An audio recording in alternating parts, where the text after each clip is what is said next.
친물 선박 허블레니아호 인양 준비 작업이 막바지에 접어들었습니다. 이르면 오늘 인양을 할 수도 있다고 하는데요. 네, 현지 취재기자 연결해서 자세한 소식 알아보겠습니다. 이준음 기자, 현재 인양 상황 어떻습니까?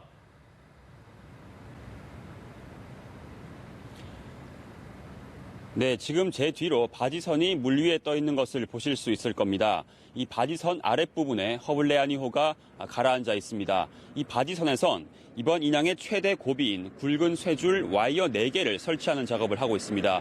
지금 이곳 시간이 새벽 6시 무렵이어서 아직 오늘 작업을 시작하진 않았지만 어제 저녁까지 와이어 4개 중 3개를 설치했습니다.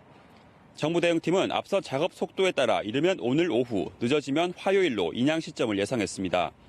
남은 와이어 1개 설치가 금방 끝난다면 오늘 오후라도 인양을 시도할 수 있는 상황입니다. 다만 강 바닥에 단단한 콘크리트나 돌이 많아 와이어를 얼마나 정확하고 빠르게 통과시킬 수 있을지가 관건입니다. 네, 와이어 설치가 끝나고 나면 실제 인양이나 실종자 수색은 어떻게 진행되는 겁니까?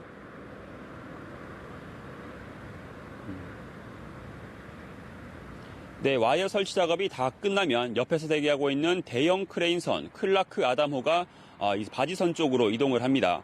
이제 설치한 와이어를 크레인과 연결하고 그리고 실제 끌어올리는 데는 4시간 정도면 충분할 것으로 우리 정부 대응팀은 보고 있습니다. 이때 물이 빠지도록 천천히 끌어올리면서 동시에 선체 수색까지 진행하는 것으로 계획을 확정했습니다. 가장 먼저 수면 위로 떠오르는 곳은 헝가리인 선장이 있을 것으로 추정되는 조타실입니다. 이후 갑판을 지나 1층 선실이 나옵니다. 생존자들이 탑승객 10명 정도를 봤다고 지목해 실종자가 가장 많을 것으로 예상되는 곳입니다. 허리춤까지 물이 빠지면 수색대원 4명이 들어갑니다. 현장 주변엔 혹시 모를 감염에 대비한 전문 인력도 배치할 예정이고 모든 수색이 끝나고 나서야 허블레아니호를 바지선 위로 올립니다. 네, 아직 가족의 품으로 돌아가지 못한 한국인 실종자가 7분이 남았는데 이번 인양이 무사히 마무리되길 바라는 마음은 희생자, 실종자 가족분들이 가장 크겠죠.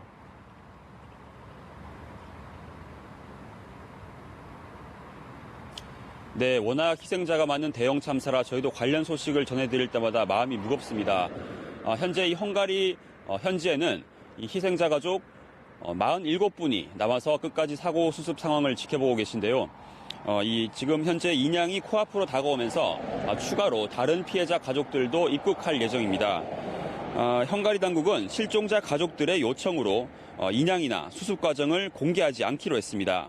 또 가족 일부를 빼고는 수습 과정을 보지 못하도록 현장 주변은 바지선과 크레인으로 둘러싸고 사고 다리 위나 강변 도로도 통제합니다.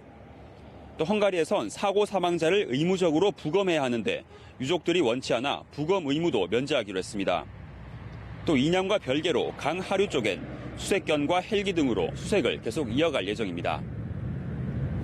네, 끝으로 한 가지만 더 짚어보겠습니다. 유람선을 들이받은 바이킹호의 선장, 지금도 입을 닫고 있습니까?